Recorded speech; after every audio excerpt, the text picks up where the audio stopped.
त्रेता चला गया तो द्वापर आया, और द्वापर चला गया तो मेरा नंबर आ गया, मुझे आना ही था। अब मैं जाऊं तो जाऊंगा। परीक्षित जी ने सोचा कि यदि मैं मारना चाहूं तो मार सकता हूं कली को, लेकिन कली में अवगुण तो बहुत है, एक गुण है। मैंने आपको कल बताया कलयुग का सबसे बड़ा गुण क्या है कि कलयुग केवल नाम आधारा, कलयुग केवल नाम आधारा, कलयुग केवल नाम आधारा, कलयुग केवल नाम आधारा। तुम्हारी तुम्हारी नर उतरे पारा, सुमिर सुमिर नर उतरहि पारा, तुम्हारी तुम्हारी नर उतरहि पारा, सुमिर सुमिर नर उतरहि पारा। ये कलयुग का सबसे बड़ा गुण जान करके परीक्षित महाराज ने कली को मारा नहीं, तो निग्रह किया। ए कली सुन, मैं जहां कहूंगा वहां तुझे रहना पड़ेगा, तब तो मैं तुझे छोड़ देता हूं, नहीं तो मारूंगा। कली ने कहा जैसे आप क्या महाराज, आप कहोगे मैं रह जाऊंगा लेकिन मारो मत। तब परीक्षित महाराज ने कली को रहने के लिए 4 जगह दी। ध्यान देना, 4 जगह कौन सी थी? युतम पानम स्त्रियो सुना यत्रा धर्मश्चतुर्विधा। पहली जगह थी द्यूतम, जुआ, जुआ का खेल होगा, छल होगा, कपट होगा, वहां कली तेरा वास है। दूसरी जगह बताई पानम, या मदिरालय होगा, शराब की दुकान होगी, या अहंकार होगा, वहां तेरा वास होगा। तीसरी जगह बताई स्त्रियां, जहाँ गणिकाओं का कोठा होगा, वेश्यालय होगा, वहाँ काम होगा, वहाँ तेरा तीसरा स्थान होगा। चौथी जगह बताई असुना, कसाई के आगे नृत्य हत्या होगी, मार काट होगी, वहाँ तेरा वास। 4 जगह। कली ने कहा महाराज जी वो तो ठीक है, पर ये जगह तुमको पड़ी नहीं, मेरा भी तो परिवार बनेगा, बच्चे होंगे, नाती पोते होंगे, एक जगह तो कम से कम बढ़िया मिल जाती है। मेरे मन की सी बोले क्या चाहिए बोलो, आप मांग लो, कहाँ चाहिए? तो कली ने कहा महाराज जी मुझे चाहिए जगह सोने में। बोले सोने में? बोले हाँ। परीक्षित जी ने कहा ये दिया, तो सोने में भी कली का वास दिया। ध्यान देना, एक तरफ भगवान गीता में कहते हैं धातना वसुनी कांचनम, धातु में सोना है वो मैं ही हूँ, और एक तरफ कली का वास बता रहे। इसका मतलब क्या है? अरे भाई खून पसीने से बनाए हुए सोने में, खून पसीने से कमाए हुए पैसे में कली का वास नहीं होता है, उसमें तो लक्ष्मी का वास होता है। लेकिन गलत तरीके से यदि पैसा आ जाता है घर में, गलत तरीके का सोना यदि घर में आ गया, तो उसमें कली का वास हो जाता है। ये है चक्कर। 5 जगह कली को वास देने के बाद परीक्षित महाराज चले गए, कली का निग्रह हो गया। एक बार क्या हुआ कि राजा परीक्षित ने अपने राजभवन में देखा कोई पुराना मुकुट पड़ा था, सोने का मुकुट। ये मुकुट जरासंध का मुकुट था। जब पांडव जरासंध को मार करके आए तो मुकुट ले आए थे। आज परीक्षित महाराज ने वो सोने के मुकुट को माथे पर पहन लिया और तैर करके शिकार खेलने को चल दिए जंगल की ओर। कभी शिकार खेलने नहीं जाते थे, लेकिन आज जैसे अब जैसे ही जंगल में आए तो माथे पे तो कली मंडरा रहा है। अब राजा को लगी प्यास, पानी की तलाश में चलते चलते राजा परीक्षित सभी किसी की आश्रम पर आ गए। सभी किसी घोर समाधि में बैठे थे। राजा को अनुभव आया कि कोई ढोंगी महात्मा मुझे देख करके आंख बंद करने का नाटक कर रहा है, अब मैं इसकी परीक्षा करूं, क्योंकि माथे पर तो कली बैठा है। तो राजा की बुद्धि खराब हो गई। राजा ने क्या किया कि वही कोई मरा हुआ सर्प पड़ा था, सर्प को उठाया और सभी को गले में डाल दिया। बाजी की सच्ची समाधि, उनके कोई फर्क पड़ा नहीं। अब गलती कर दी जो तो कर दी राजा ने, लेकिन एक गलती और कर दी, सर्प को गले में पड़ा छोड़ करके और हस्तिनापुरी में चले। सर्प को हटाते थे तो कोई बात नहीं, गले में पड़ा छोड़ करके जब हस्तिनापुरी आ गए तो पीछे से क्या हुआ कि सभी ऋषि का बेटा है श्रृंगी, छोटा सा बालक बच्चों के साथ नदी में स्नान कर रहा था। बच्चों ने कहा तुम्हारे पिताजी को सर्प ने काट लिया। काट लिया? बोले हाँ। एक ने कहा काटा नहीं भैया, कटवाया है। बोले किसने कटवाया? बोले हस्तिनापुरी के राजा परीक्षित। श्रृंगी दौड़ करके गया, अपने पिता के गले में सर पड़ा हुआ देखा। श्रृंगी गुस्सा आ गया। बोले देखो राजा कितना बड़े अपने धन का अभिमान करने लग गई। आज राजा परीक्षित को प्रभुता का कितना मत हो गया, जो मेरे पिता को भजन करते हुए को सर्प से कटा दिया। श्रृंगी मुनि ने उसकी नदी का जल हाथ में लेकर के श्राप दिया। लंकित भरियाना तक्षका सप्तमी हरि दक्षतीष्म कुलांगार जोदितो में तदतः। तूने मर्यादा का उल्लंघन किया राजा, आज के 7 बजे तेरे तक्षक नाम का सर्प बसेगा। श्राप दे दिया। और श्राप देने के बाद ये बच्चा जोर से रोया, सभी जोर से रोया। समीक महाराज की समाधि खुली। समीक मुनि ने पूछा क्या हुआ बेटा? सारी बात का पता चला। समीक मुनि बोले अरे लाला तूने क्या कर दिया? राजा परीक्षित को सामने दिया।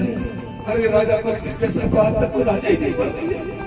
राजा का धर्म है, वो जाके देखे कोई ढोंगी महात्मा तो नहीं है, क्या गलत कर दिया राजा ने? तुमने श्राप दे दिया। अब तो महाराज समीक ने अपने शिष्य को बुलाया जिसका नाम है गौरव, और गौरव को बुलाकर कहा बेटा महाराज परीक्षित को जाकर खबर कर दो कि आज के 7 बजे तक्षक नाम का सर्प को डसेगा। या परीक्षित महाराज जब हस्तिनापुरी में गए, सोने के मुकुट को नीचे उतारा, उनको ध्यान आया कि आज मैंने कितना बड़ा पाप कर दिया। एक संत के गले में मैंने सर्प डाल दिया। मेरे समान नीच कर्म करने वाला दुनिया में कौन हो जो सच्चे महात्मा के गले में जाकर मैंने सर्प डाल दिया? आज मुझे उसका दंड मिलना चाहिए।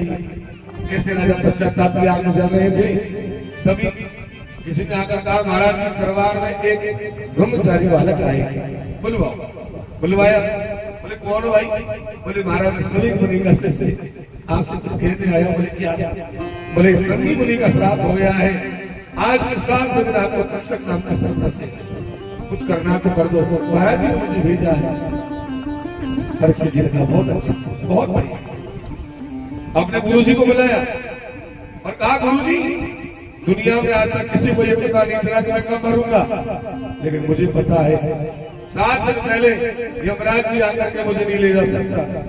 7 दिन तक मुझे कोई मारने वाला नहीं है दुनिया। अब बताओ गुरुजी भी क्या कर?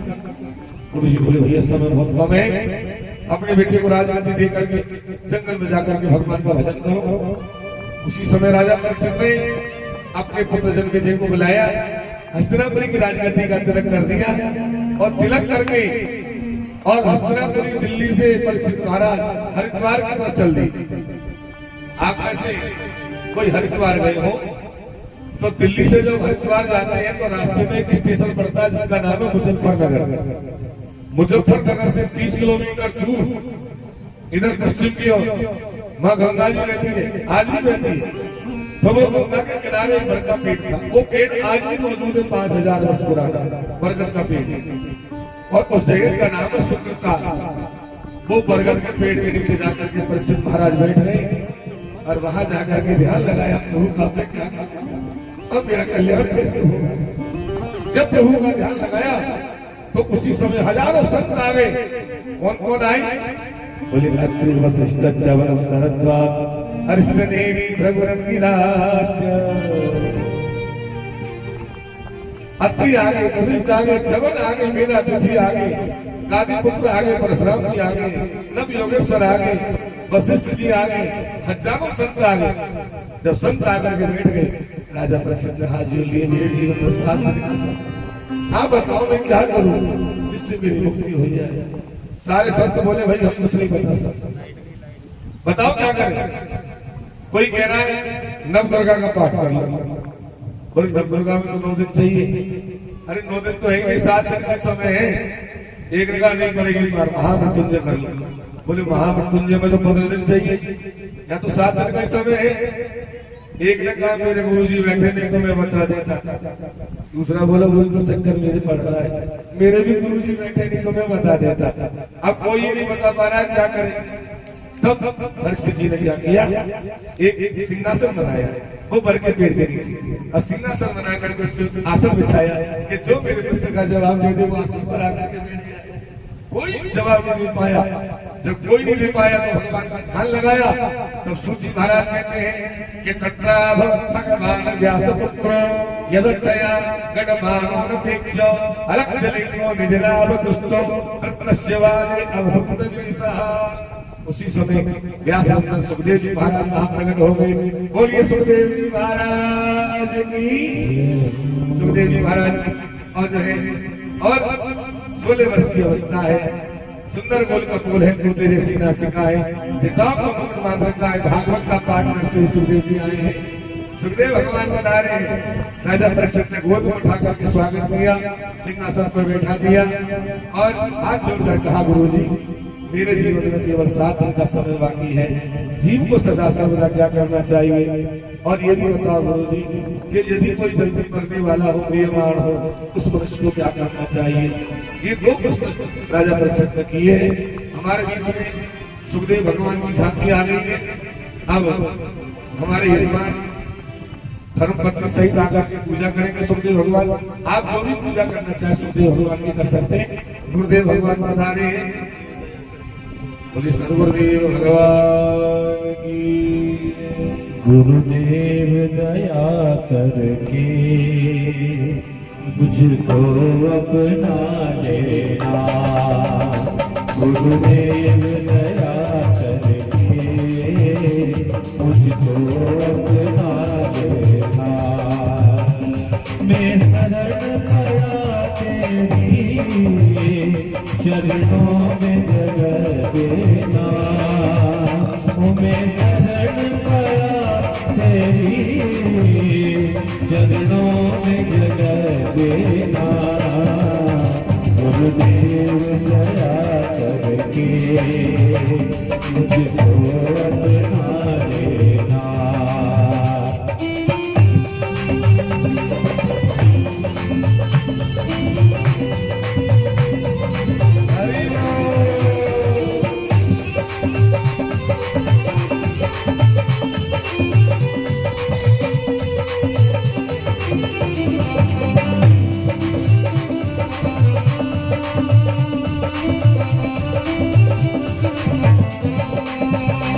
करुणानिधि नाम तेरा करुणा दिखलावो तुम।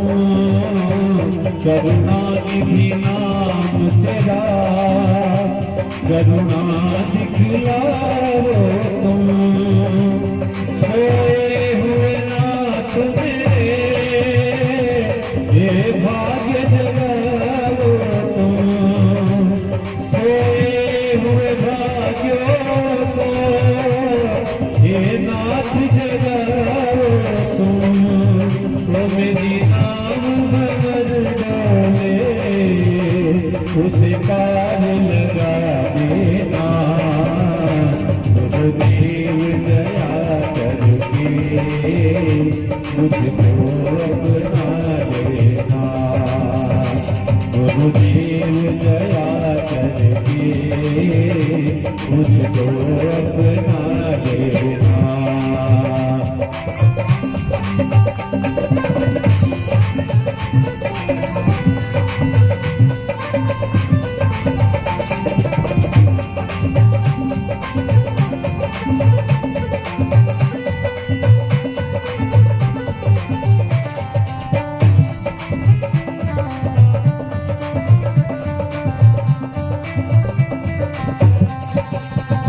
तुम सुख के सागर हो, निर्धन के सहारे हो। तुम सुख के सागर हो, निर्धन के सहारे हो। इस तन में समाये हो, मेरे प्राणों से प्यारे हो। इस तन में समाये हो, मुझ प्राण से प्यारे हो। नित माला जपू तेरी, नित माला जपू तेरी, नहीं नाथ भुला देना, गुरुदेव दया करके मुझको अपना लेना, गुरुदेव दया करके मुझको अपना लेना।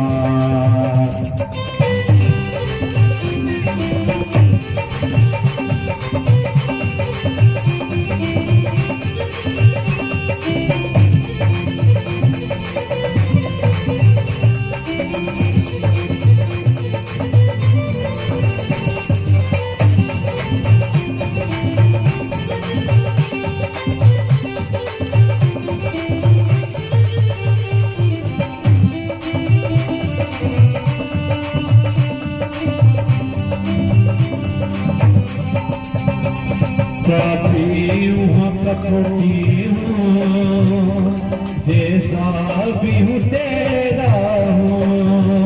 पापी हूँ कपटी हूँ, जैसा भी हूँ तेरा हूँ।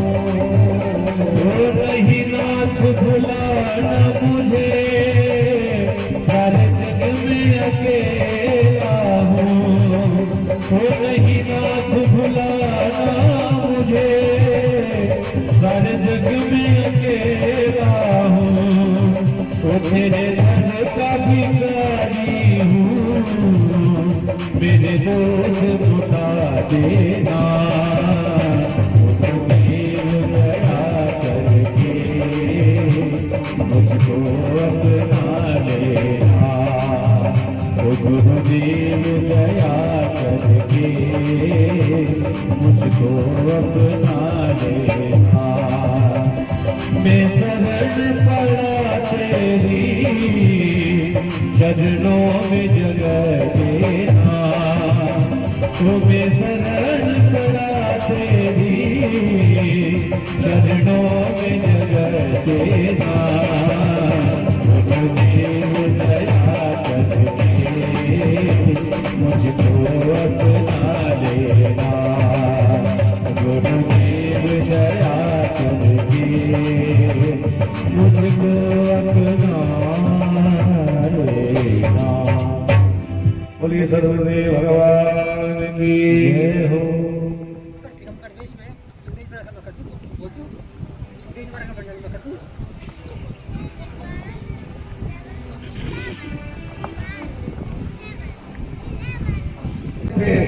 और बीतराग परीक्षित बैठे हैं और सुखदेव जी अब ज्ञान दे रहे। श्री सुखदेव अब सुखदेव जी से बोले, हरियाणे सते कृष्ण क्रतो लोक हितो नृपा, आत्मविन सम्मत हो पुंसा श्रोतव्यादिषु परः। हे राजन, आपने ये जो पुस्तक किया है वो अपने लिए नहीं किया है, सारे संसार के ऊपर व्यक्तता की भावना से किया है। कितने लोग हितम नृपा, सारे लोग का हित है इसमें। भैया जीव जब संसार में आता है, जब मातृगर्भ में रहता है, तो भगवान से वचन देता है कि मैं संसार में जाकर के आपका भजन करूंगा, लेकिन वो भूल जाता है। रात का समय सोने में चला जाता है और दिन का समय कमाने खाने में निकल जाता है। बचपन खेलने कूदने में गुजर गया, जवानी आई, कमाने खाने की चिंता लग गई। अब बुढ़ापे में क्या करेंगे? अब बुढ़ापा देख करके आदमी रोता है। इसीलिए तो कहते हैं कि काल करे सो आज कर, और आज करे सो अब, क्योंकि पल में परले होएगी तो बहुरी करे हो कब। कोई भी अच्छे काम को पीछे मत टालो, पहले करो। बुरे काम को पीछे ले जाओ, अच्छे काम को पहले करो, क्योंकि जीवन का कोई पता नहीं। जड़ भगोर जीवन की कलिका, कलकात को जान खिली न खिली, मलियाचल की सुच शीतल मंद, सुगंध समीर चली न चली। कलिकाल कुठार लिए तिनका, तन मंद से चोट झिली न झिली। भजले हरि नाम हरि रसना अंत समय पहली ना मिली। कोई पता नहीं अंत समय में हमारे जिह्वा पर भगवान का नाम भी आया कि नहीं है। इसलिए क्या करना चाहिए? तस्मात् भारत सर्वात्मा भगवान हरि ईश्वर। क्या करना है? सुखदेव जी ने 3 काम बताए। श्रोतव्यो, पहले कथा सुनना, फिर कीर्तन करना, और तीसरा काम क्या बताया? स्मर्तव्यो भगवत नाम, भगवान का स्मरण। ये तीनों काम जीव का सारा कल्याण करने वाला। श्रोतव्यो, कीर्तितव्य, स्मर्तव्यो भगवत नाम। अब यहाँ से सुखदेव जी की भागवत शुरू हो जाती है साहब। सुखदेव जी ने सबसे पहले क्या कह रहे?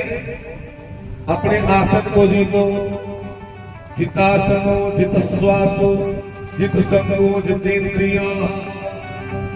सबसे पहले आसन को जीतो, आसन हमारा मन होना चाहिए।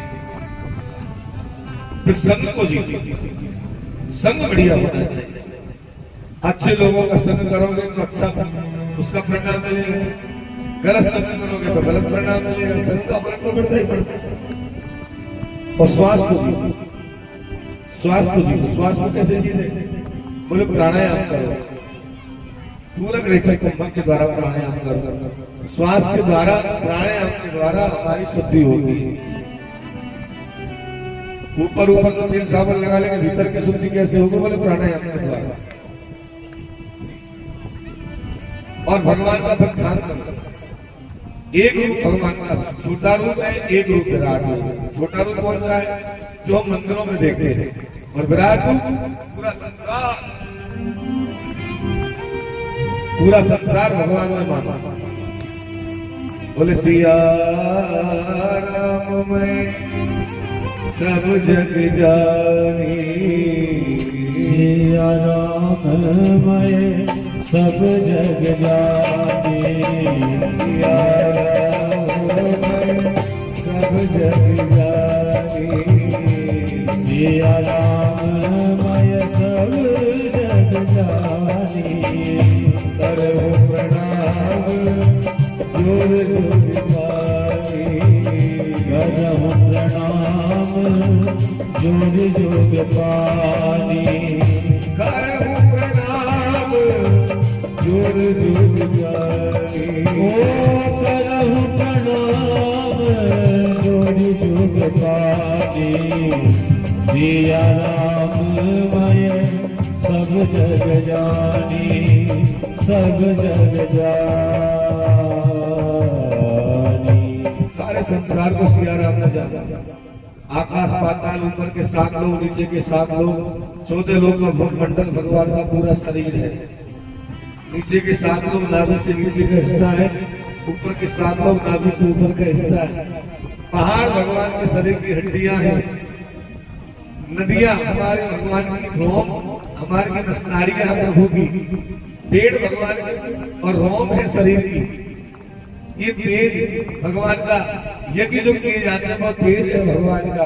ब्राह्मण मुखार बंधक, क्षत्रिय भुजा है, वैश्य पेट है, शूद्र चरण मूल है भगवान। चारों भक्त भगवान का स्वरूप बताया है। चंद्रमा मनसो जात चक्षुः सूर्यो अजायत। चंद्रमा मन है, सूर्य आंख है, दिशाएं कान है। ये भगवान नारायण विराट स्वरूप की बात कर रहा हूं। 2 प्रकार की मुक्ति बताई। एक मुक्ति सत्य मुक्ति, एक मुक्ति क्रम मुक्ति। सत्य मुक्ति क्या है? कि कहीं नहीं जाना आपको, तो सीधे वैकुंठ में जाना है। और दूसरी मुक्ति है क्रम मुक्ति, कि नहीं साहब सारे भगवान के लोगों के दर्शन करते करते अंत में वैकुंठ में जाएंगे, तो वो क्रम मुक्ति कहलाती है।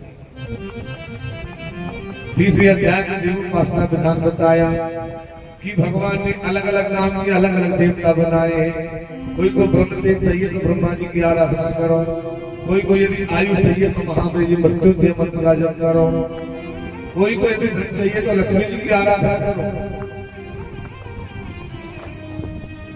लक्ष्मी की कामना के लिए क्या करें? बोले लक्ष्मी की कामना करें, लक्ष्मी की आराधना करें।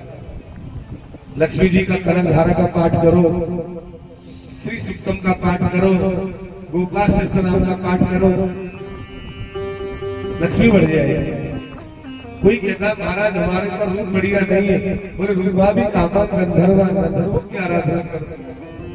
कोई कहता महाराज हमारे तो बच्चे का शादी नहीं हो रही है, बच्ची की पत्नी के लिए क्या करें, बोले स्त्री काम अवसर उर्वशी नाम की अप्सरा की आराधना करो।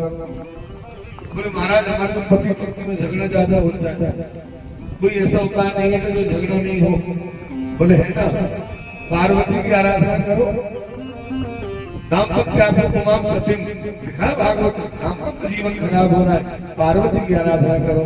एक मंत्र है पार्वती का, ये गौरी शंकर यथा तम शंकर प्रिय तथा माम गुरु कल्याणी कांत कांत का सुदुर्लभा। इस मंत्र का जप ऋषियों ने पूछा गुरु जी कोई कामना नहीं है तो बोले भगवान का भजन करो, और बोले सारी कामना है तो बोले भगवान का भजन करो। बोले ऐसा क्यों? तब सुखदेव जी ने कहा कि अकामो सर्व कामो वा मोक्ष काम उदार दी। यदि कोई कामना नहीं है, सब प्रकार की कामना है या मोक्ष की कामना है, तो उसको पूरी करने वाले तो भगवान है, और कोई नहीं। भगवान से बड़ा कोई नहीं। तीव्र भक्ति योगे में, तीव्र भक्ति के द्वारा भगवान की सारी कामनाओं को पूर्ण किया जा सकता। देखो सुखदेव जी महाराज ने 3 अध्याय कथा कह दी, तब याद आया अरे मैंने मंगलाचरण तो किया ही नहीं, मैं तो डायरेक्ट कथा करने लग गया। राजा का भाव देखकर सुखदेव जी मंगलाचरण करना भूल गए। 3 अध्याय कथा कहने के बाद फिर सुखदेव जी को याद आया, तब 12 मंत्रों में सुखदेव जी ने मंगलाचरण किया। 12 मंत्रों में मंगलाचरण है सुखदेव जी का। यदि कोई इन 12 मंत्रों का रोजाना पाठ कर ले तो सुखदेव जी की कृपा हो जाती है उसके ऊपर। सुखदेव जी कोई साक्षात उदाहरण नहीं। नमो परस्मै पुरुषाय भूयसे सदुद्धवस्था निरोध लीलया गृहीत शक्ति हृदयाय देहिना अंतर्भवाय लक्ष्म वर्तने। मैं ऐसे भगवान को प्रणाम करता हूँ जो साधुओं के दुख को दूर करने वाले हैं, अधर्मियों को जो विनाश करने वाले हैं, जो लक्ष्मी के पति है। श्री हो पति यज्ञ पति प्रजापति दियापति लोकपति धरापति। जो लक्ष्मी के पति है, प्रजा के पति है, धरा के पति है, ऐसे भगवान को बार-बार प्रणाम करता हूँ। 12 मंत्रों में मंगलाचरण किया सुखदेव जी, और मंगलाचरण करने के बाद आगे बढ़े। बोले एक बार क्या हुआ कि नारद जी महाराज ब्रह्मलोक में गए, तो नारद जी ने जाकर के ब्रह्मलोक में ब्रह्मा जी को भजन करते देखा। नारद जी बोले पिताजी आप किसका भजन कर रहे हो? मैंने तो सुना है आप भी बड़े हो, दुनिया में पिता में आप ही कहे जाते हो, या आपके भी कोई आपसे भी बड़ा है दुनिया में कोई? पिता ब्रह्मा जी बोले बेटा मैं बड़ा नहीं हूँ, मेरे भी बाप मेरे भी पिता है। बोले कौन? बोले कृष्णम बंदे जगत गुरु, कृष्ण ही जगत का गुरु है बेटा। तब ब्रह्मा जी ने एक अध्याय में पूरे 120 अवतारों का निरूपण करके भगवान की स्तुति गाई और कहा बेटा मैं भगवान की नाभि कमल में से पैदा हुआ हूँ, मैं तो उनका पुत्र हूँ भैया, मैं बड़ा कैसे हो सकता हूँ? एक बार ब्रह्मा जी ने जाकर के जल में तपस्या करी, जल से बाहर आए तो आवाज आई तप तप तप तप और तप करो। ब्रह्मा जी ने तप किया, तप करके जब बाहर आए तो भगवान विष्णु ने आकर के ब्रह्मा जी को दर्शन दिया, और दर्शन देकर के चतुश्लोकी भागवत का ज्ञान दिया। ये चतुश्लोकी भागवत क्या है? बोले चतुश्लोकी भागवत मूल रामायण की तरह। जैसे मूल रामायण में छोटी सी मूल रामायण होती है, ऐसे मूल भागवत में तो 4 श्लोक है। ये चतुश्लोकी भगवान ने ब्रह्मा को दिया, और ब्रह्मा ने नारद को दिया, नारद ने व्यासी को दिया था ना सुबह हमने कहा, उसी से भागवत जी को बनाया गया। अब विषय आता है चतुश्लोकी क्या है। भागवत का एक एक विषय ऐसा है, मैं आपको क्या बताऊं। यदि हम एक विषय को पकड़ के बैठ जाए तो एक दिन तो एक विषय में निकल जाए, लेकिन नहीं, कथा क्रम के हिसाब से जब हम चलते हैं तो हमको हर अध्याय को स्पर्श करते हुए सब कथाओं को कहते हुए जहाँ विश्राम स्थल है कि भाई दूसरे दिन की कथा का कहां तक हमको लेकर के जाना, विश्राम स्थल वहां तक पहुंचना पड़ता है। नहीं तो विद्वान लोग क्या करते, एक विषय को पकड़ के बैठ जाते हैं, पूरा दिन उसी में लगा देते, फिर छलांग मार के आगे पहुंच जाते। सबके अलग अलग हिसाब होते हैं। अब चतुश्लोकी भागवत का बड़ा व्यापक विषय, भागवत बड़ा गंभीर विषय। चलो आपको थोड़ा सा बताता हूं। भगवान ने ब्रह्मा से कहा, ब्रह्मा आज मैं तुमको बहुत बड़ा ज्ञान देने जा रहा हूं। ज्ञानम परम गुह्यम यद विज्ञान समन्वितम। मैं गुह्य ज्ञान, गुह्य का मतलब गोपनीय ज्ञान दे रहा हूं, और उस ज्ञान में विज्ञान भी मौजूद है। कोई ये मत सोच रहा है कि भागवत जी में विज्ञान नहीं है, कोई ये मत सोच लेना भागवत जी में विज्ञान नहीं, भागवत जी में विज्ञान भी मौजूद है। भागवत जी तो ऐसा ग्रंथ है जिसमें दुनिया की ऐसी कोई चीज नहीं जो मौजूद नहीं है, सारी चीजें मिलेंगी भागवत। ज्ञान, विज्ञान और योग, मीमांसा, धर्मशास्त्र, न्याय, व्याकरण, ज्योतिष, छंद, सब चीज मिलेगी आपको भागवत। भागवत ऐसा कोई ग्रंथ ही नहीं है। अब पहले मंत्र में भगवान ब्रह्मा जी को क्या कह रहे हैं, ध्यान से सुनना। पहले मंत्र में क्या कहते हैं, बोले हे देवासुदेवाग्रे नान्यद्यदि सत्सत्परम पश्चात् संयति तच्च यो वशिष्येषु सोऽस्म्यहम्।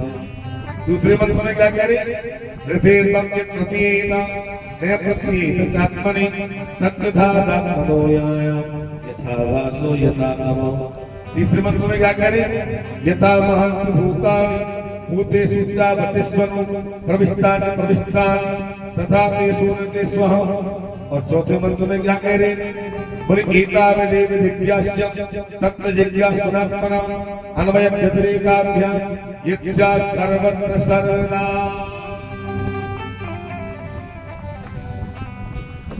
पहले मंत्र में कह रहे ब्रह्मा जब कुछ भी नहीं था तब भी मैं था, जब सब कुछ है तब भी मैं हूं, और जब कुछ भी नहीं रहेगा तब भी मेरा अस्तित्व रहेगा। पहले भी था, आज भी हूं और आगे भी मैं रहूंगा। ये बात जानने वाली।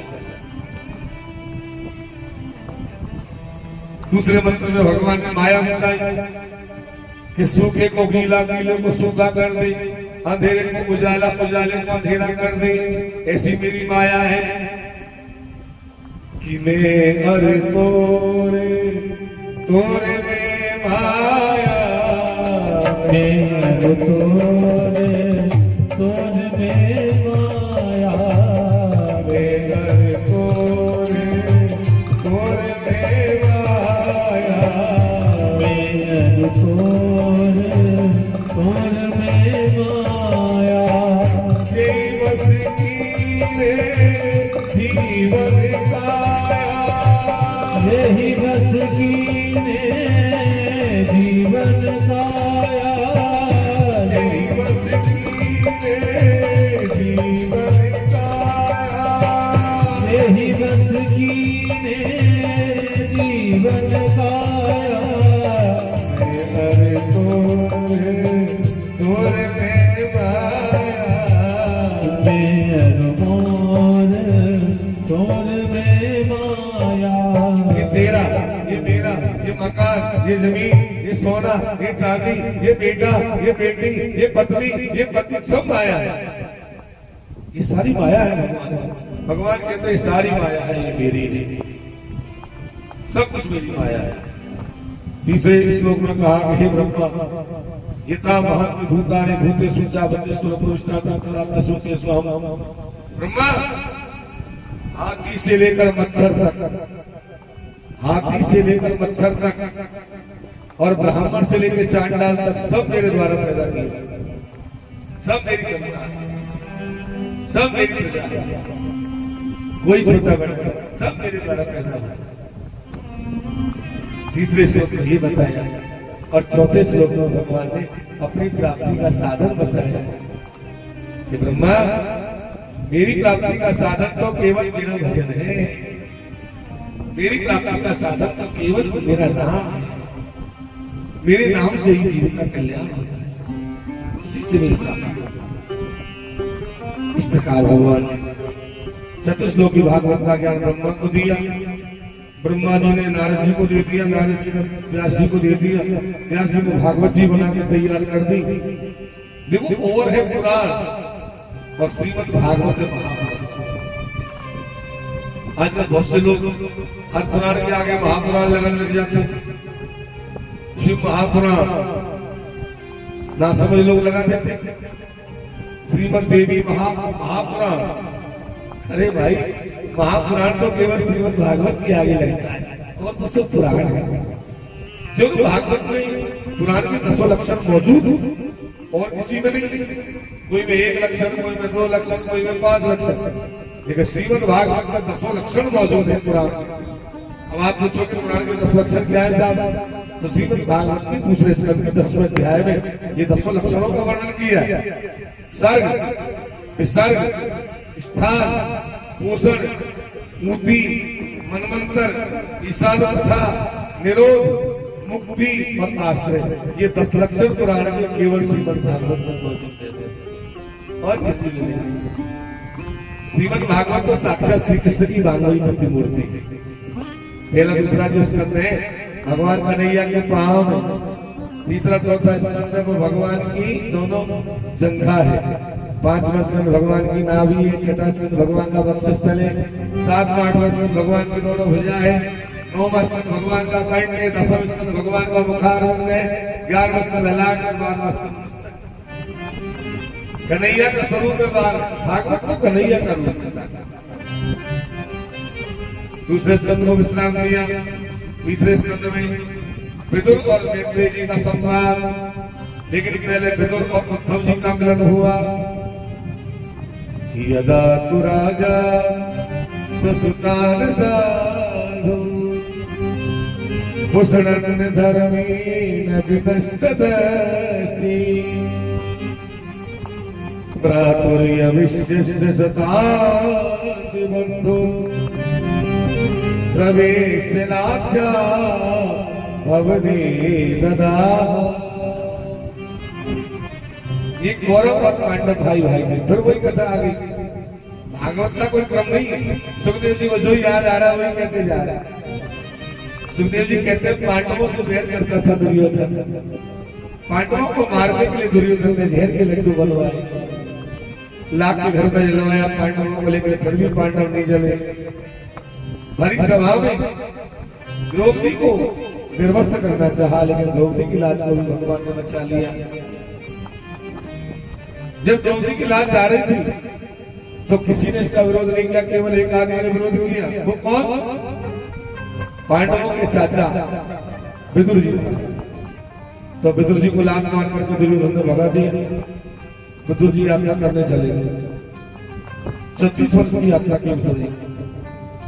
देखो यात्रा करने जाओ जरूरी है यात्रा करना, 12 महीने में एक यात्रा जरूर होनी चाहिए। यात्रा से बहुत सुख मिलता है। सबसे पहले यात्रा में जाओ तो साथ में जाने वाला आदमी बढ़िया होना चाहिए। सबसे बढ़िया पहली बात तो ये साथ वाला बढ़िया हो। आप गए हरिद्वार और जैसे ही पहुंचे शाम को कहता है अरे यहाँ चलो, अरे भाई अभी तो गंगा जी में नहीं नहाए और तू चलने की बात कर रहा है। एक दो टाइम गंगा स्नान तो कर लेने दो। नहीं यार मैं तो चलता हूँ यार, मुझे बच्चों की याद आ रही है, बहुत परेशान। ये भगवान ये कहां से ले आए, ये कौन आ गया साथ? तो ऐसा साथ नहीं होना चाहिए। यात्रा में साथ ऐसा हो जो आनंद दे, प्रसन्नता दे, सुख दे, खुशी दे, ऐसा साथ होना चाहिए यात्रा में। दूसरी बात, यात्रा को यात्रा के हिसाब से करने जाओ, लेकिन मौज मस्ती के हिसाब से जाओ। यात्रा में ब्रह्मचर्य पालन होना चाहिए। कहीं भी यात्रा करने जाओ भगवान की तो ब्रह्मचर्य पालन करो। आजकल लोग खा जा रहे हैं, साहब बद्रीनाथ जी जा रहे हैं घूमने, आपको पता है केदारनाथ में क्या हुआ था? पिकनिक स्थल मत बनाओ भगवान की धामों को, भगवान की तपस्या भूमियों को पिकनिक स्थल बनाओगे तो कोई न कोई दिन तीसरा नेत्र खुल ही जाएगा उनका। इसलिए मर्यादा पूर्वक रखो, मर्यादा भी तोड़ना चाहिए नहीं। फिर कहा कि यात्रा में अधिक संभाषण नहीं करना चाहिए, बहुत कम बोलना चाहिए, बहुत कम बोलना चाहिए। मिथ्या भाषण का तो काम ही क्या है, झूठ का तो मतलब ही क्या है। और एक बात हो, कहीं भी यात्रा में जाओ तो कभी किसी तीर्थ पुरोहित का, पंडित पुजारी का अपमान नहीं करना चाहिए। हर आदमी आकांक्षा करता है, हर आदमी सोचता है भाई कोई आएंगे हमको कुछ दे के जाएंगे। बहुत से लोग लड़ाई झगड़ा करने लग जाते हैं पंडित पुजारी, नहीं दो ये नहीं दो तो क्या करेगा बता। अरे भाई ऐसे बनराज दे तो क्या फर्क पड़ रहा है, प्यार से प्रेम से करो, प्रसन्नता से। तो हमारे विदुर जी महाराज जब गए तो देखो 12 वर्ष तक विदुर जी ने अन्न का दाना भून नहीं लिया। ऐसी यात्रा का अन्न का दाना भून नहीं लिया, 12 वर्ष तक निराहार बैठा लिया, फलाहार बस दूध पीते। विदुर जी जब यात्रा करके वापस आए तो पहले नदियों के किनारे यात्रा होती थी। जमुना किनारे चलते चलते सौराष्ट्र देश में गए, सोवियत देश में गए, कुरजांगल देश में गए। कालेन तावन यमुनामुपेत्य तत्रोदबम्भा गिरवतम ददर्श। यमुना के किनारे चलते चलते जब वृंदावन धाम में विदुर जी आए तो वृंदावन में एक जगह है, उस जगह का नाम है ज्ञान कूदड़ी। आप में से किस किसने देखा ज्ञान कूदड़ी को? जरा हाथ ऊंचा करो। ज्ञान कूदड़ी ये वृंदावन में एक जगह, उस जगह का नाम है ज्ञान कूदड़ी। वो ज्ञान कूदड़ी नाम की जगह पे जब विदुर जी यात्रा करते आ रहे थे तो इन्होंने तत्रोद्धवम भागवतम ददर्श, उद्धव जी को आते हुए देखा। उद्धव जी कहां से आ रहे थे?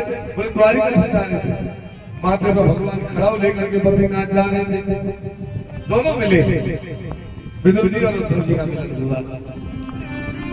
तो प्रेमी से प्रेमी मिले तो प्रेम समारंभ होए, और मूर्ख से मूर्ख मिले तो तुरंत लड़ाई हुई। प्रेमी मिलते तो आनंद बढ़ता, दोनों गले से गले लगा करके मिले। आप कहां से आ रहे हो? आप कहां से आ रहे हो? विदुर जी ने पूछा आप कहां से आ रहे हो? द्वारिका से आ रहा हूं। क्या हाल है द्वारिका में? उद्धव जी ने कहा भगवान तो गए बोला श्री कृष्ण का परम भ्रमण हो गया, मैं उनके खड़ाऊ को लेकर के बद्रीनाथ में जा रहा हूँ, उन्होंने मुझे भेजा। जब भगवान के जाने का समाचार विदुर जी ने सुना, विदुर जी की आंखों में से आंसू की धार बहे। कुछ भगवान की लीला सुना दो। जब सुनाने को कहा तो उद्धव जी महाराज ने जो कथा सुनाई है उसको कहते हैं उद्धव भागवत। क्या बात, इसको कहते हैं उद्धव भागवत। एक अध्याय उद्धव भागवत कहते हैं। उद्धव जी की लीला सुना दो। उद्धव जी ने क्या सुनाया? अरे भाई क्या बताया, वो प्रभु की लीला का कोई पार नहीं कि अहो बकिया तनकाल कूटा जिगांस आकाये अनघ साध्वी लेवी गतम धातु चिताम तथोन्यम संवादयालुम शरणम प्रजीव। ये उद्धव जी के द्वारा कहा हुआ श्लोक है, जिससे सुखदेव जी की और निद्रा खुली थी। सुखदेव जी ने निर्गुण ब्रह्म की समाधि से जगह थी, इस श्लोक के द्वारा जगह थी सुखदेव जी। आपको याद दिला दूं, क्या कह रहे उद्धव जी? अरे देखो भगवान कितने दयालु हैं। जो पूतना बकासुर की बहन अपने स्तनों में जहर लगाकर भगवान को मारने गई और भगवान ने उसको मार करके उसको नरक में भेजना चाहिए था, लेकिन नरक में तो नहीं भेजा। क्या किया? उसको धात्री गति प्रदान कर दी भगवान। धात्री कौन? माँ। अरे भाई दूध पिलाने का काम तो माँ का ही होता है। ये मेरी माँ ने तो मौसी बन के आ गई, कोई बात नहीं, माँ में मौसी में क्या फर्क। तो माँ की गति प्रदान कर दिया भगवान ने पुत्र को। ले भी गतिम धातु चिताम ततोन्यम गंगा दयालम शरणम ब्रजेम। भगवान के समान दयालु दुनिया में कौन होगा? लीलो पैगम संयोगम माया वरम दर्शयिता रहित्वा विश्वापरम सुसौमगर्ते परम परम भूषण भूषणांगम। वो परम परम भूषण है, उनको कपड़े पहनाने की जरूरत नहीं है। वो लोग बिना कपड़े के बिना सरकार के भी बहुत सुंदर लगते हैं हमारी श्याम सुंदर। उद्धव जी कह रहे विदुर जी वो भगवान की लगा कोई क्या पार पाएगा। शेष महेश गणेश गणेश सुरेश हो जाई निरंतर ध्यावे जाई अनादि अनंत अखंड अछेद अभेद सुवेद बतावे नारद शेष व्यास हटे पछी हारती होते रे पार न पावे ताई यही रे की जो हरिया सचिया छात में नाच। बड़े बड़े योगी जन जिनका ध्यान लगाते पार नहीं पाते, नीति नीति भेद करते हैं। और वही ब्रह्म जब वृंदावन में आ गया तो एक लड़िया छाछ में नाचता गोपियों के सामने। गोपी कहती है लाला एक लड़िया छाछ में को नाच के बता भगवान नाचते। उद्धव जी ने पूरी कथा सुनी और बोले मुझे भगवान ने ज्ञान का ज्ञान दिया। और उद्धव जी विदुर जी एक बात बताओ। बोले बताओ। बोले सारी दुनिया जिसको याद करती है उसने जाते जाते आपको याद किया। जी बोले मुझे याद किया? बोले हाँ आपको याद किया। और कहा उद्धव जी तुमको विदुर जी मिलेंगे आगे। मैंने जीवन में छप्पन भोग तो बहुत खाए, पर विदुर के छिलकों में जो आनंद आया मुझे जीवन में नहीं आया। और सुनो विदुर जी को यदि ज्ञान लेना हो तो तुम विदुर जी को ज्ञान मत देना। विदुर जी से कहना वो हरिद्वार में मैत्रेय मुनि के आश्रम पर चले गए और वहां जाकर के ज्ञान ले लें। जब ये कहा तो विदुर जी की आंखों में आंसू आ गए।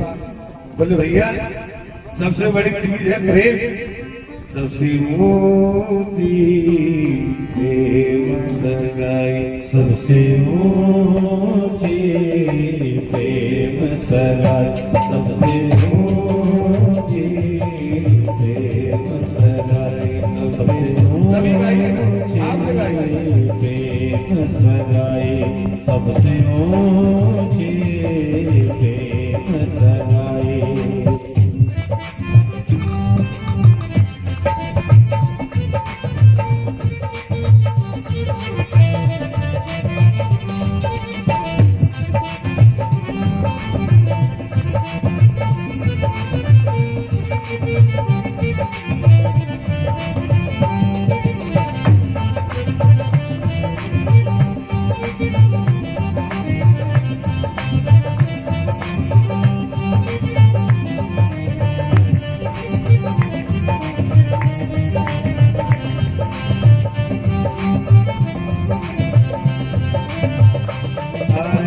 दुर्योधन के मेवा त्यागे, दुर्योधन के मेवा त्यागे, दुर्योधन के मेवा त्यागे, दुर्योधन के मेवा त्यागे, सागे पे तोरे घर खाई साग विदुर घर खाई, सबसे ऊंची प्रेम सगाई, सबसे ऊंची प्रेम सगाई, सबसे ऊंची प्रेम सगाई।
जो रत हाक्यो प्रेम के बस अर्जुन रथ हाक्यो प्रेम के बस अर्जुन रत हाक्यो प्रेम के बस अर्जुन रथ हाक्यो भूल गए चतुराई भूल गए चतुराई सबसे ऊंची सबसे ऊंची प्रेम सगाई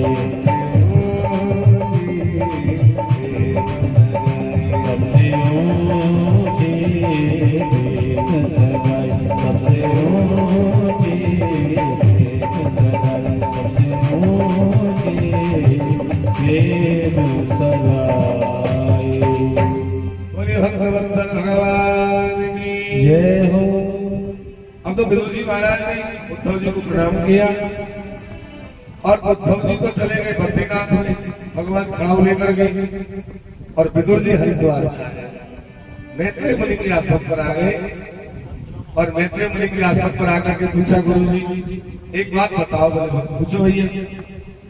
बोले ये दुनिया कैसे बनी, संसार कैसे बना, सृष्टि कैसे बनी? ये सृष्टि क्रम का प्रश्न किया है विदुर जी ने आकर मैत्रेय मुनि से। अब 3 चालू हो गई पुस्तक। पहली कथा चल रही है नेम सारण में, सूत जी महाराज सुना रहे स्वर्गादृश्य हो।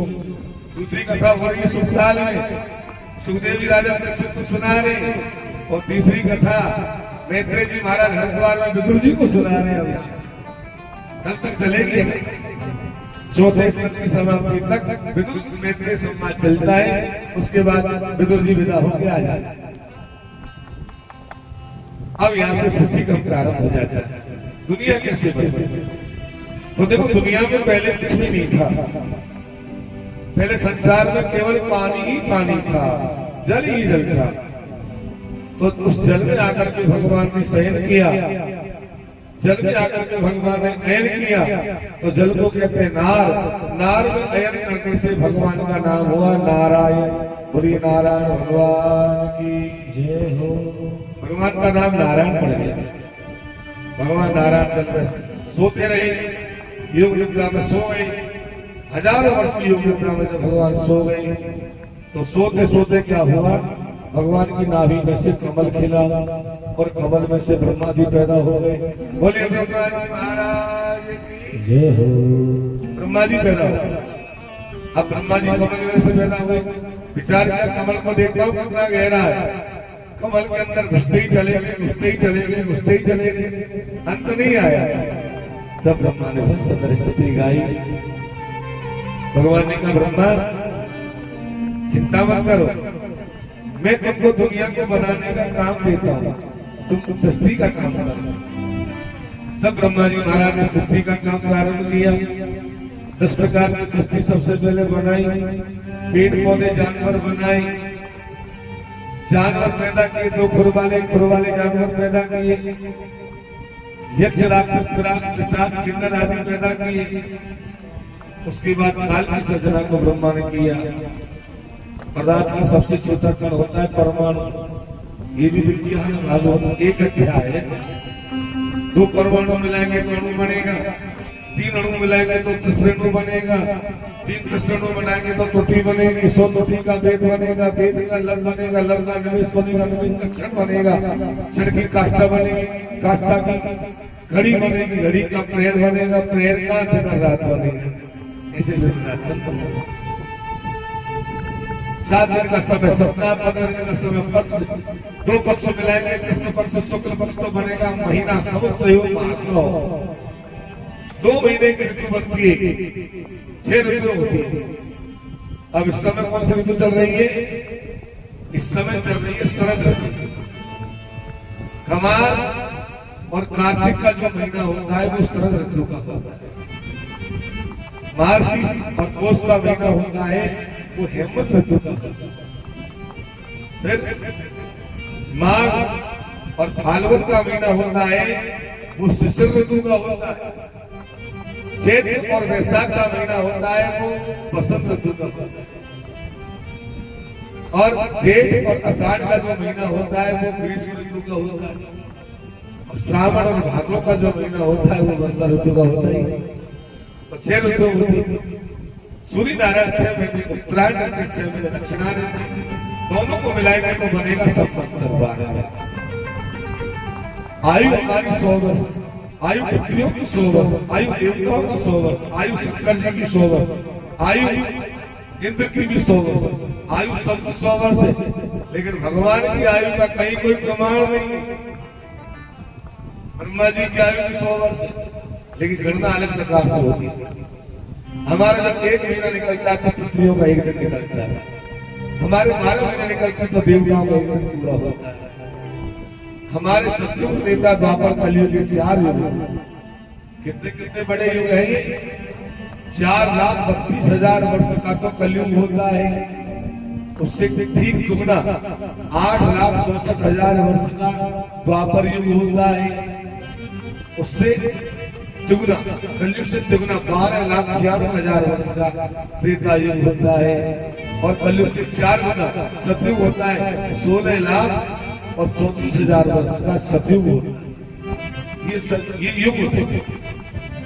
और ये युग, चारों युग जब निकेतर बार घूम जाते हैं तब एक मनु का मनमंत्र पूरा होता है। और ब्रह्मा जी के 1 दिन में 14 मनुओं का राज होता है। कितना लंबा दिन होता है ब्रह्मा जी का, प्रेम से बोलो श्री राम। कितना लंबा दिन होता है ब्रह्मा जी का 1 दिन, चतुर्युग। आगे ब्रह्मा जी ने फिर मानस सृष्टि किया, मन से संतान पैदा किया। सबसे पहले मन से 4 पुत्र पैदा किए ब्रह्मा जी ने, सनक, सनंदर, सनातन, संतकुमार। चारों ब्रह्मचारी पुत्र पैदा किए। चारों ने आकर ब्रह्मा जी को प्रणाम किया। ब्रह्मा जी बोले, बेटा मेरी बात मानोगे? बोले हाँ। बोले तो फिर एक काम करो, तुम शादी कर लो और शादी करके बेटा संतान पैदा करो, मेरी काम में मदद करो बेटा। ये बोले नहीं पिताजी, हम शादी के झंझट में नहीं पड़ेंगे, हमारा जन्म तो केवल भगवान का भजन करने को हुआ है। बोले मेरी बात नहीं मानोगे? बोले नहीं। जब इन्होंने बात को नहीं माना ब्रह्मा जी की बात को, तो ब्रह्मा जी को क्रोध आ गया। और क्रोध आया तो ब्रह्मा जी की भक्ति का भेदन करके और एक रोता हुआ बालक पैदा हो गया, जिसका नाम हुआ रुद्र। बोलिए शंकर भगवान की। शंकर भगवान को पैदा कर दिया, रुद्र पैदा हो गए। 12 नाम रखे रुद्र के, मनु, महीना, शिव, उग्रता, भव, वामदेव, काल आदि नाम पत्नियां ला करके दिया। भगवान शंकर ने कहा आदेश करो प्रभु। बोले संतान पैदा करो बेटा। तो भगवान शंकर ने संतान पैदा करी, तो सांप पैदा किए, बिच्छू पैदा किए, ततैया पैदा किए, और ये जहरीले जानवर पैदा करने लगे। बोले बाबा भूत प्रेत पैदा करने लगे। बोले भाई रुक रुक, ये क्या कर रहा है? बोले आपने तो कहा कुछ कर, मैंने भूत प्रेत पैदा कर दी। बोले मत करे भैया, रहने दे। तो फिर क्या करूं? बोले तो भैया कैलाश पे जाके भजन कर। बोले बाबा कैलाश पर चले गए। उसके बाद ब्रह्मा जी ने और अपने शरीर में से 10 पुत्र पैदा किए, शरीर में से पैदा किए। भागवत में लिखा है कौन कौन को पैदा किया शरीर में से ब्रह्मा जी ने। बोले सबसे पहले ब्रह्मा जी ने और अपने शरीर में से अत्रि को पैदा किया, आंख से।